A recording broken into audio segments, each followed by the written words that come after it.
Aboard the yacht Polana, far out to sea, Chandler and Andra learn the propeller shaft is broken and cannot be repaired. Andra instructs the wireless operator to send out a call for help. But just as he begins the message, the equipment fails, and he turns to the others with the word that he will be unable to complete the message. The present act opens in the wireless room that evening after dinner. Chandu the Magician.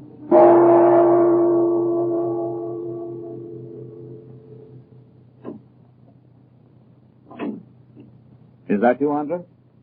Yes. Where are you, Mr. Chandler? Down here in the corner. And I think I've discovered the trouble. Did you learn anything from the wireless operator? No, Mr. Chandler. I'm inclined to think he doesn't know anything about it.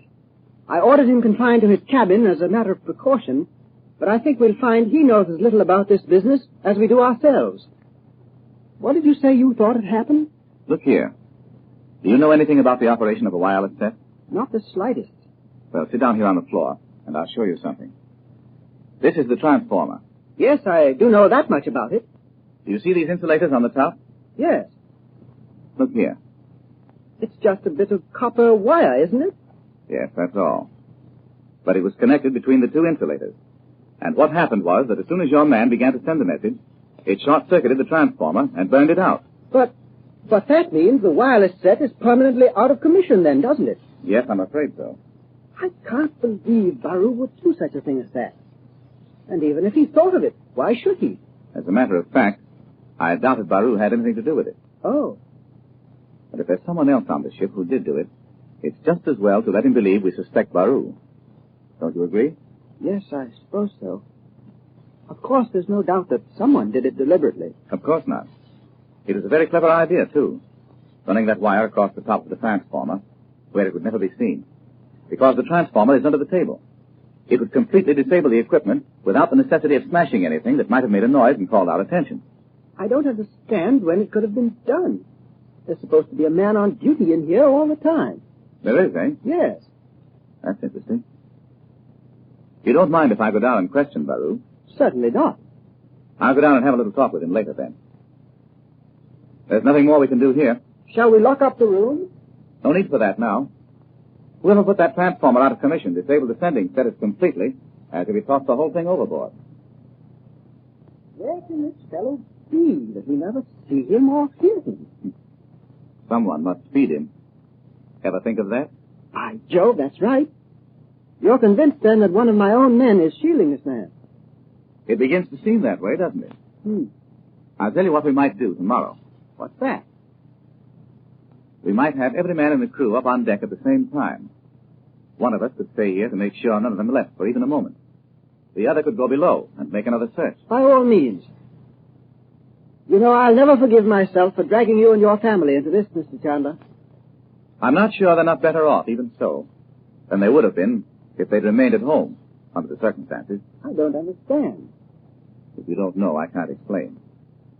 But please don't reproach yourself for having invited us on this cruise. It's possible we'll all be glad things turned out as they did. You know, there are worse things than being adrift in a great yacht like this. Oh, I suppose so. At least there's plenty of food and water, and we may sight a ship any day. And you have flares aboard, no doubt. Oh, yes, of course. Why, the very thing. Why didn't I think of that before? We can go up on deck and send up a few and see what happens. Good. By the way, in case you're still inclined to blame yourself for the mishaps that have occurred on this trip, let me ask you something. You've been away from home for quite a long time, haven't you? Oh, yes, I've been gone nearly 6 months. And during that time, of course, you've had many guests aboard the yacht? Yes, indeed. It's just happened that in nearly every port where we landed, I've had letters to people from friends either in England or at home. And, of course, I've entertained aboard a great deal. And nothing of this sort ever happened before? Nothing has ever happened to the boat, nor to anyone aboard? Why, no, not that I can remember. You see, then, there's more than just your usual ill luck to blame for all this. Oh, I hope so. I'd like to think so. Of course. It's the only thing to think. By the way, were you supposed to reach Suva at any particular time? But that's another thing that worries me a little. I really should have landed there tomorrow. But of course there's no chance of that now. These 3 days we've lost make it impossible. Why do you ask? Because I knew you had a message calling you there. And I wonder, when you don't arrive, will anyone send out word by wireless to trans-Pacific liners to watch for the yacht? Perhaps. That is, no. I mean, I doubt whether they would. It's too bad. That would have given us a very good chance to be sighted.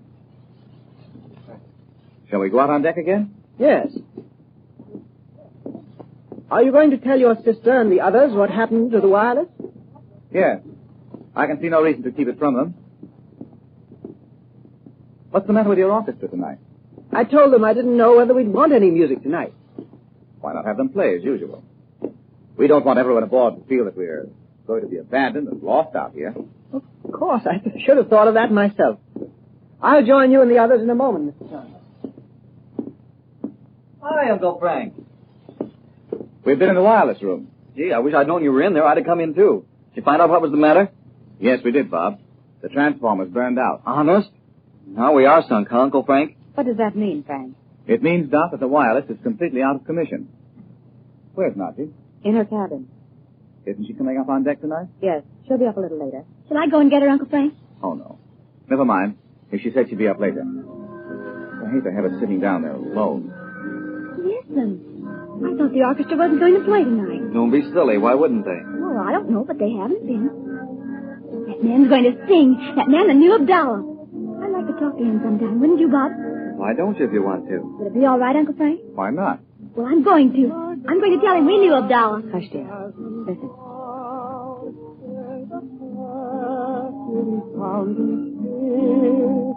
See thy lovers on the way to thee.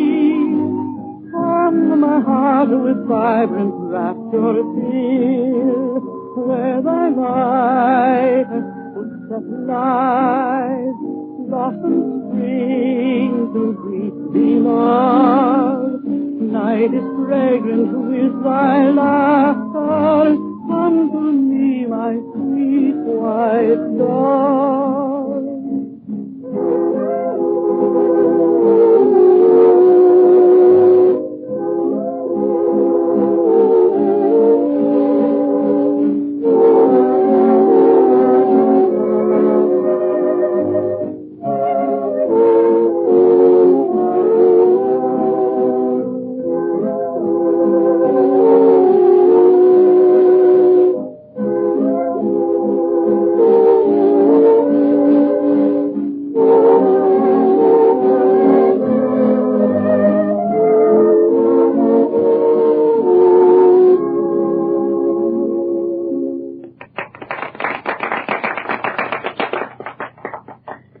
Thought of having him sing, Andra. That was beautiful. I'm glad it pleased you, Miss Betty.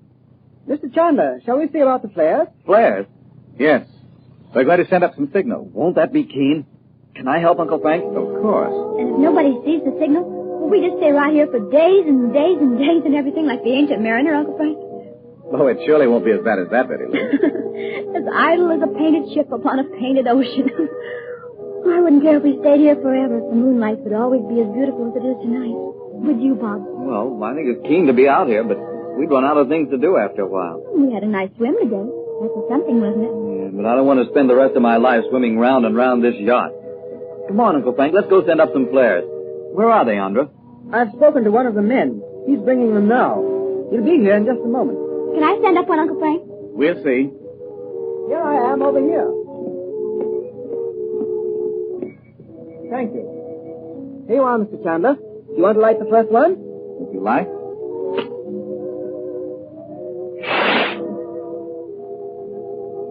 Boy, they ought to see that. Want to send up another one, Mr. Chandler? Here, Bob. You light this one. Okay.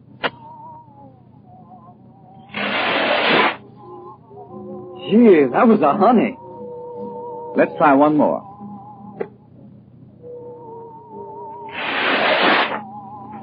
Boy! Now we must watch for a signal from somebody, mustn't we? If another ship sees us, will they send up a flare, Uncle Frank? Yeah.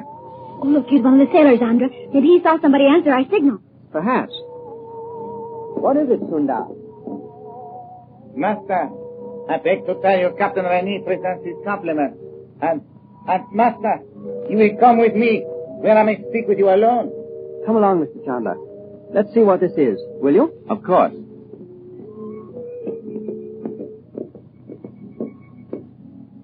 Now, what is it, Sundar?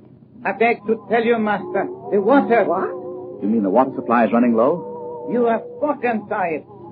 There is but fresh water enough to supply the Master's guests on the crew for one more day.